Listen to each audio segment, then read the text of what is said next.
अस्सलाम वालेकुम जी। Welcome back to my channel जी। तो आज हम बनाएंगे जी बिल्कुल यूनिक टेस्टी ज़बरदस्त सी कैरेमल शीर खुरमा की रेसिपी।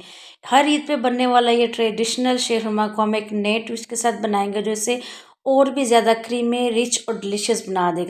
और जिसको भी इस ईद पे आप ये शीर खुरमा बना के देंगे ना, हर कोई आपका फ़ैन हो जाएगा और करेगा आपकी तारीफ़। अगर इस ईद पर कुछ कुछ डिफरेंट और स्पेशल सा बनाना चाहते हैं तो ये रेसिपी ज़रूर ट्राई कीजिएगा। वीडियो को एंड तक ज़रूर देखिएगा और अपना फीडबैक देना ना भूलिएगा कभी ये रेसिपी कैसी लगी। चलते हैं जी अपनी रेसिपी की तरफ।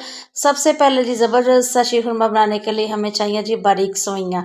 यहाँ पर तकरीबन 1 कप के बराबर मैंने बारीक सवैयाँ ली हैं। इसको ना थोड़ा सा छोटा छोटा करके तोड़ लेंगे, बहुत ज़्यादा बारीक नहीं करेंगे, बस थोड़ा थोड़ा सा ना हाथों की मदद से इसको ना छोटा कर लेंगे।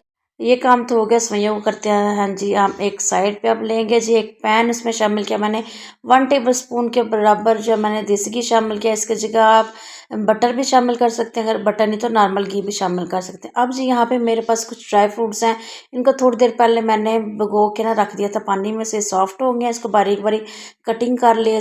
इसमें जी बादाम, पिस्ते और जो है खजूर और इसके साथ जी मैंने किशमिश शामिल किया। सारी चीज़ों के ना ड्राई फ्रूट्स के 10-10 12-12 दाने के करीब मैंने लेके उनको अच्छे से कटिंग कर लिया। अब यहाँ पे इनको हल्का सा रोस्ट करेंगे, थोड़ा सा इसका क्रंच आने लगे ना तो इस प्लेट में निकाल लेंगे। बहुत ज़्यादा रोस्ट नहीं करेंगे, नहीं तो इसमें कड़वापन आ जाए, कड़वाहट आ जाएगी आपके शीर खुरमे में। इसके बाद जी इसी पैन में मैंने मज़ीद 1 टेबल स्पून घी शामिल किया और जो सवैयाँ हमने तोड़ के रखे थे ना वो इसमें शामिल और जिस सेवइयों को हल्का सा रोस्ट कर लेंगे। देखिए इसके बाद का ध्यान रखिएगा कि बहुत ज़्यादा इसका डार्क कलर ना हो।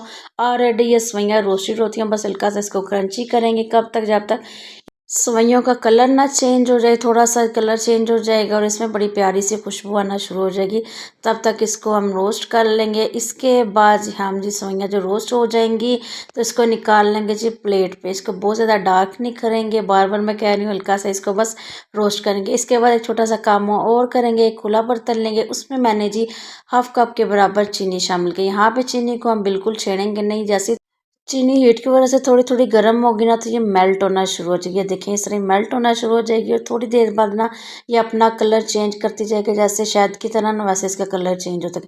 ये सारा प्रोसेस हम बिल्कुल लो फ्लेम पे करेंगे। हाई फ्लेम पे किया तो चीनी जो है कलर डार्क हो जाएगा और जल जाएगी और कड़वाहट आ जाएगी। जैसे चीनी थोड़ी सी कैरामलाइज हुई है, इसका कलर चेंज हुआ तो इसमें मैंने शामिल कर दिया जी दूध। दूध तकरीबन 1 से 1.5 लीटर के बराबर मैंने इसमें दूध शामिल किया। इस जैसे ही आप जो चीनी में जो कैरामलाइज किया ना इसमें शामिल करेंगे ना दूध, तो ये बिल्कुल ये देखिए ऐसे कैंडी की तरह ना हार्ड हो जाएगी। ये देखिए इस तरह सख्त सख्त हो जाएगी, बिल्कुल भी परेशान नहीं होना। जैसे ही दूध गर्म होगा ना उसके साथ ये मेल्ट होती जाएगी और इसका दूध का कलर भी चेंज होता जाएगा। बड़ा अच्छा सा ज़बरदस्त सुनहरी सुनहरी इसमें कलर आता जाएगा। साथ ही इसकी अच्छी खुशबू के लिए मैंने इसमें 2 सब्ज़ इलायची तोड़ के डाल दी हैं और 1/2 कप मैंने चीनी कैरामलाइज करने के लिए शामिल की थी और 1/2 कप मज़ीद इसमें शामिल करने। उसको मिक्स करेंगे। चीनी आप अपने टेस्ट के हिसाब से कम या ज़्यादा कर सकते हैं।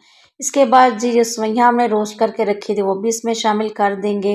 अच्छी तरह से प्लेट को साफ़ करेंगे जी, अब मिक्स करेंगे इसको, साथ साथ इसको मिक्स भी करते जाएंगे और जो साइडों पर दूध लगा हुआ ना वो भी उतार के इसमें शामिल करते जाएंगे ताकि कोई भी चीज़ जो है ज़ाया ना हो। और इसमें ना ड्राई फ्रूट भी शामिल कर देंगे। हमने रोस्ट करके रखे थे, थोड़े ठंडे हो जाएं तो इसमें शामिल कर देंगे। और इसके बाद जी एक और चीज़ शामिल करेंगे इसमें जी, यहाँ पे मेरे ना 1/2 कप के बराबर मेरे पास जो है खोया था वो शामिल कर लिया। अगर आप खोया शामिल नहीं करना चाहते ना तो इसकी रिप्लेसमेंट में आप इसमें जी कंडेंस मिल्क भी शामिल कर सकते हैं, वो भी बड़ा अच्छा सा रिच फ्लेवर देता है। ये देखें इसको हल्की आंच पे ना तकरीबन 15 से 20 मिनट तक पकाएंगे। वो कहते हैं ना जब तक जो है दूध कड़ कड़ के अपना फ्लेवर नहीं ना देता तब तक ना किसी भी डिज़र्ट में स्वीट डिश में ना अपना टेस्ट नहीं आता। यहाँ पे हल्की आंच पे तकरीबन 15 से 20 मिनट के लिए हम इसको पकाएंगे। इस स्टेज पे जो है हमारी जो है शीर खुरमा अच्छी तरह से रेडी हो गया, लेकिन मुझे थोड़ी थिक पसंद है, हम इसको मज़ीद पकाएंगे।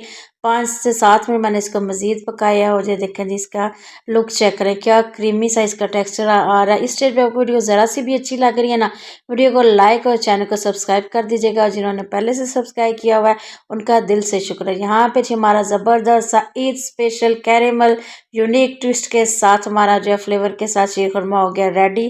फ्लेम को करेंगे ऑफ, अब जो इसको करेंगे जी डिश आउट।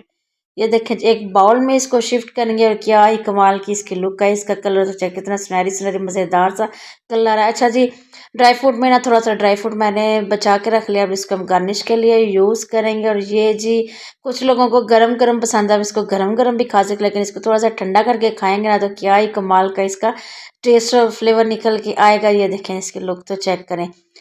शीर खुरमा एक ऐसी ट्रेडिशनल रेसिपी है, इसके बगैर जी ईद का दस्तरखान बिल्कुल अधूरा है। थोड़ी सी छोटी सी मैंने कोशिश की है इसके टेस्ट को ट्विस्ट करने की, तो रेसिपी ज़रूर ट्राई कीजिएगा। अपना फीडबैक देना ना भूलिएगा कि आपको ये रेसिपी कैसी लगी। बनाएं, खाएं, एंजॉय कीजिए, अपने दस्तरखान को खूबसूरत बनाएं। वीडियो को लाइक शेयर, चैनल को सब्सक्राइब करना ना भूलिएगा। Thank you.